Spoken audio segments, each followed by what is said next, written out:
Oh my god.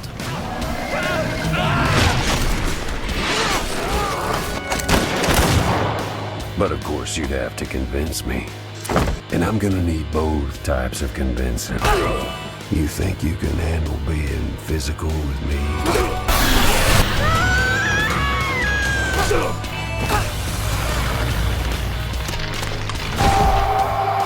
Shockingly, the violence actually kinda has a purpose. The story is about the struggle to believe in justice in an apathetic world.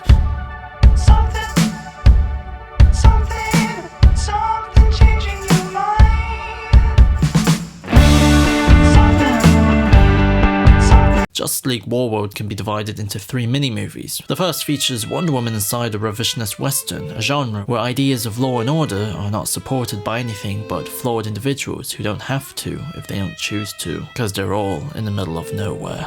Those so-called honest townsfolk took over the bank which had repossessed their land for delinquent interest charges. Which you did legal, I'm sure. Now my judges, every one said we was in the right. But they stole back the gold they used to pay for their stakes, and this cannot stand. We're a civilized society, a land of laws. Eat lead. If this bunch gets their way, why then where would we be? I'm guessing you're going to tell me. Within the struggle between Diana and Jonah Hex is a contradiction. He wants her to help him install a true sense of law and order, but such act requires abandoning compassion for the defenseless. As a result, Diana becomes a higher being, looking down on all the pettiness and cruelty with judgment, sympathy. Oh my god.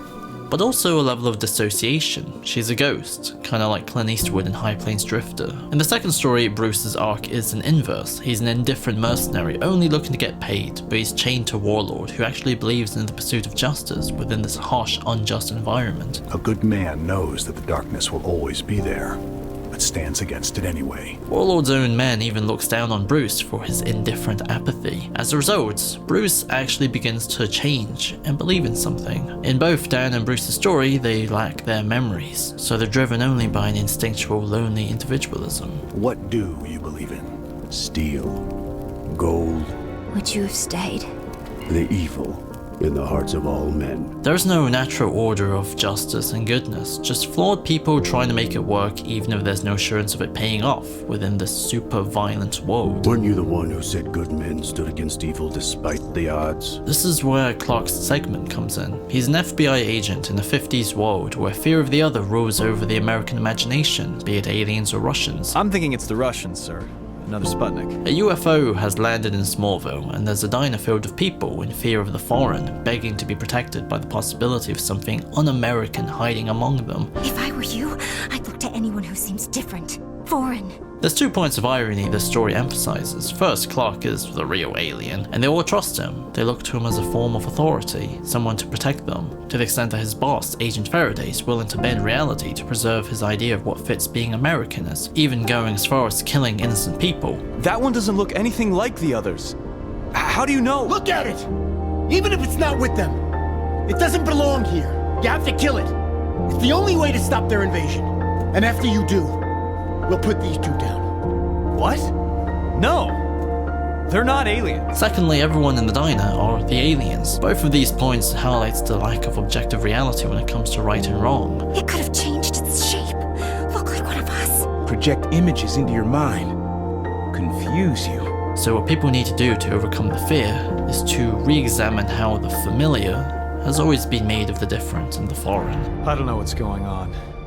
I don't know why I've got these powers or why I'm seeing those images. But I do know one thing. I am not going to murder people just because I'm scared. That's not the American way. Justice League Warworld just throws you into these 3 stories.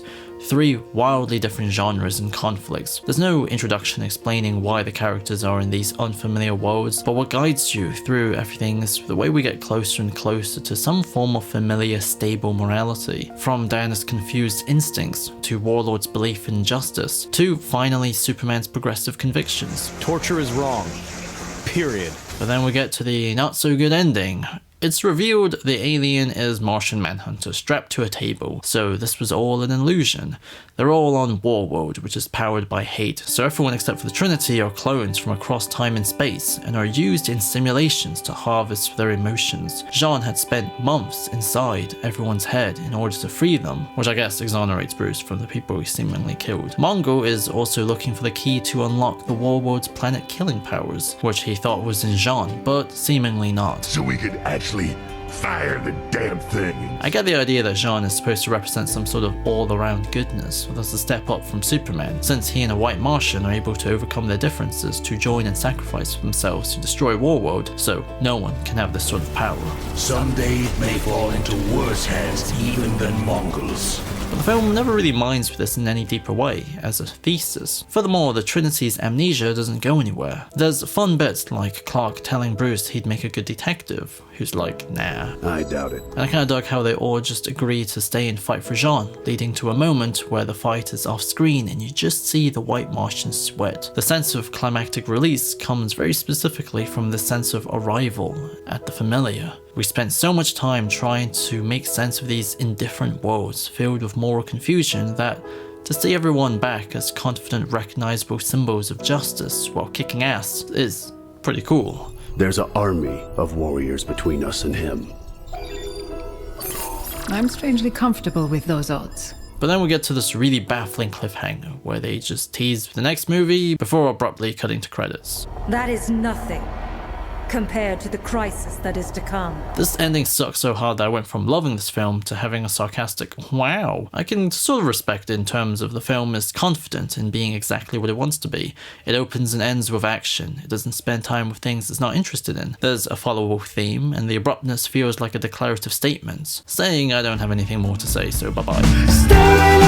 But the actual lack of any actual conclusion, where there could have just been a couple of simple lines where the characters review the experience they just had, makes the film end up feeling incompetent and cynical, next to the fact that we're given an advertisement instead. In fact, I would have probably preferred if they ended with the explosion, and have the tease in the mid-credits or after credits. However, somehow days later, while writing and then working on this video, I still had a great time revisiting this movie. It did ultimately leave a positive impression in my mind. So, good film, I guess.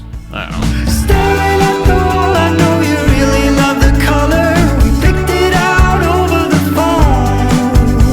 Remember what you said, but I could never tell the meaning. I try to see what I have been shown. Staring at the pictures now, I know they try to show me. I cannot see, but God knows I try. Believer of the mysteries, I try to find a way not to cry.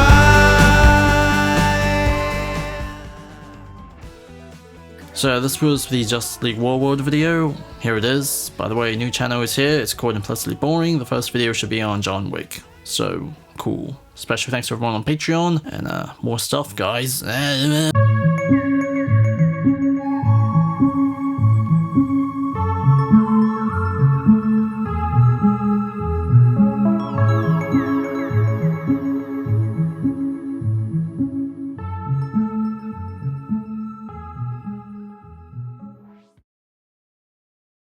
Batman.